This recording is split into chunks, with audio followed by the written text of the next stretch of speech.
ഡൽഹിയിൽ ചേർന്ന കെപിസിസി പുനഃസംഘടനാ സമവായ ചർച്ചയിലും പൊട്ടിത്തെറി. കോൺഗ്രസിൽ അനൈക്യമുണ്ടാക്കുന്നത് നേതാക്കളാണെന്ന് തുറന്നടിച്ചു കെ സുധാകരൻ.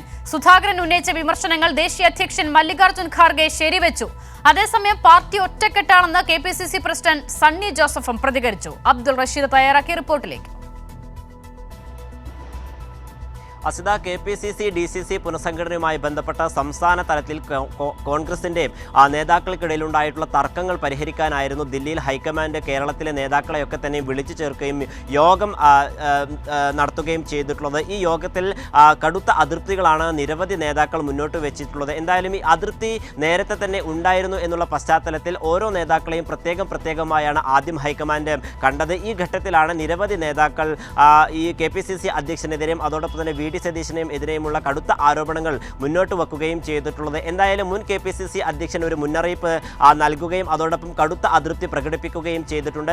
കെ സുധാകരൻ പറഞ്ഞിരിക്കുന്നത് ചില നേതാക്കൾ തമ്മിലുള്ള പ്രശ്നങ്ങളാണ് ഇത്തരത്തിലൊരു അനൈക്യത്തിന് കാരണമായിട്ടുള്ളത്. ഈ പ്രശ്നങ്ങൾ പരിഹരിച്ചു കൊണ്ടുപോയില്ലെങ്കിൽ അടുത്ത നിയമസഭാ തെരഞ്ഞെടുപ്പിലും തദ്ദേശ തെരഞ്ഞെടുപ്പിലൊക്കെ തന്നെയും കോൺഗ്രസ് വെള്ളത്തിൽ മുങ്ങിപ്പോകുന്ന സാഹചര്യം ഉണ്ടാകുമെന്നുള്ള ഒരു മുന്നറിയിപ്പ് കൂടി കെ സുധാകരൻ മുന്നോട്ട് വെക്കുകയും ചെയ്തിട്ടുണ്ട്. ഞങ്ങളെല്ലാം അറിയിക്കേണ്ട അതിർത്തിയെല്ലാം നേരെ മുഖം നോക്കിയിട്ട് തന്നെ നമ്മളങ്ങ് പറഞ്ഞിട്ടുണ്ട്. നമ്മൾ പറഞ്ഞു നേതാക്കന്മാരാണ് ഈ പാർട്ടിക്കകത്ത് അനൈക്യമുണ്ടാക്കുന്നവർ. ആ അനൈക്യമുണ്ടാക്കുന്നത് നിർത്തിയാൽ നമുക്ക് അടുത്ത തെരഞ്ഞെടുപ്പിൽ നമുക്ക് ജയിച്ചു വരാൻ പറ്റും, ഇല്ലേ നമ്മൾ വെള്ളത്തിലിറങ്ങും. അതേസമയം തന്നെ കെ സുധാകരന്റെ വിമർശനങ്ങളും അതോടൊപ്പം അതിർത്തികളും ശരിവെക്കുന്ന നിലപാട് തന്നെയായിരുന്നു ദേശീയ അധ്യക്ഷൻ മല്ലികാർജ്ജുൻ ഖാർഗെയുടെ ഭാഗത്ത് നിന്ന് ഉണ്ടാവുകയും ചെയ്തിട്ടുള്ളത്. അദ്ദേഹം വ്യക്തമാക്കിയിട്ടുള്ളത് കെ സുധാകരൻ അടക്കമുള്ള ആളുകൾ ചില കാര്യങ്ങൾ അതിർത്തികൾ അടക്കം മുന്നോട്ട് വെക്കുകയും ചെയ്തിട്ടുണ്ട്. പക്ഷെ അതെല്ലാം മാധ്യമങ്ങൾക്ക് മുന്നിൽ പറയാൻ കഴിയില്ല എന്നുള്ള ഒരു പരിഹാസം കൂടി മല്ലികാർജ്ജുൻ ഖാർഗെയുടെ ഭാഗത്ത് നിന്ന് ഉണ്ടാവുകയും ചെയ്തിരുന്നു.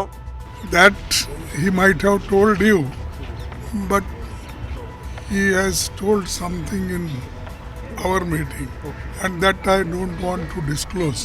എന്തായാലും തദ്ദേശ തെരഞ്ഞെടുപ്പ് അതോടൊപ്പം തന്നെ നിയമസഭാ തെരഞ്ഞെടുപ്പുമായി ബന്ധപ്പെട്ടിട്ടുള്ള കാര്യങ്ങളിൽ കൂടുതൽ നിർദ്ദേശങ്ങൾ നൽകി എന്നുള്ളതാണ് സണ്ണി ജോസഫ് അടക്കമുള്ള നേതാക്കൾ പങ്കുവെക്കുകയും ചെയ്തിട്ടുള്ളത്. അതേസമയം കെ സുധാകരൻ്റെയും രമേശ് ചെന്നിത്തലയുടെയും കെ മുരളീധരൻ്റെയും അടക്കമുള്ള വിമർശനങ്ങളിൽ ഏതെങ്കിലും തരത്തിലുള്ള അതിർത്തി പാർട്ടിക്ക് ഇല്ല എന്നുള്ള നിലപാടായിരുന്നു സണ്ണി ജോസഫും അതോടൊപ്പം തന്നെ AICC general secretary Deepa Das Munshi അടക്കമുള്ള നേതാക്കൾ പങ്കുവെക്കുകയും ചെയ്തിട്ടുണ്ട്. എന്തായാലും VD സതീശൻ നേരത്തെ തന്നെ ഈ യോഗം കഴിഞ്ഞാൽ മടങ്ങുകയും ചെയ്തിട്ടുണ്ട്. ഇതിൽ ഏതെങ്കിലും തരത്തിലുള്ള അതിർത്തിയുള്ളത് കൊണ്ട് അദ്ദേഹം നേരത്തെ മടങ്ങിയതെന്നുള്ള കാര്യമാണ് നേതാക്കൾ വ്യക്തമാക്കുകയും ചെയ്തിട്ടുള്ളത്. VD സതീശന്റെ വ്യക്തിപരമായിട്ടുള്ള കാര്യങ്ങൾ കൊണ്ടാണ് അദ്ദേഹം നേരത്തെ പോയത് എന്നുള്ളതാണ് ദീപാദാസ് മുൻഷി അടക്കമുള്ള നേതാക്കൾ പറയുകയും ചെയ്തിട്ടുള്ളത്. എന്തായാലും ഈ തർക്ക പരിഹാരത്തിനാണ് കോൺഗ്രസ് നേതൃത്വത്തെ ഹൈക്കമാൻഡ് വിളിച്ചു ചേർത്തതെങ്കിൽ പോലും ഈ കൂടുതൽ പ്രതിസന്ധിയിലേക്ക് കോൺഗ്രസ് ഘടകം മുന്നോട്ട് പോവുകയായിരുന്നു. ഈ ഒരു ഘട്ടത്തിൽ ഇനി പ്രശ്നപരിഹാരങ്ങൾ എങ്ങനെ കൊണ്ടുപോകണമെന്നുള്ളൊരു ആശങ്കയിൽ തന്നെയാണ് ഹൈക്കമാൻഡ് ഉള്ളത്. പ്രത്യേകിച്ചും തദ്ദേശ തെരഞ്ഞെടുപ്പ് നിയമസഭാ തെരഞ്ഞെടുപ്പ് ഘട്ടങ്ങളൊക്കെ തന്നെ മുന്നിൽ നിൽക്കുന്ന സാഹചര്യത്തിലാണ്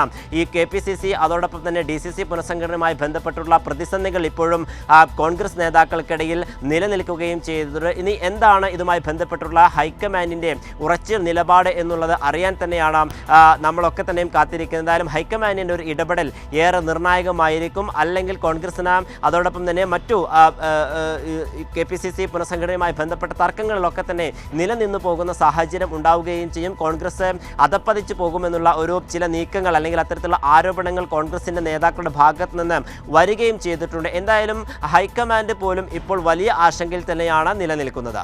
അസിത, ശരി, അബ്ദുൾ റഷീദാണ് വിവരങ്ങൾ നൽകിയത്.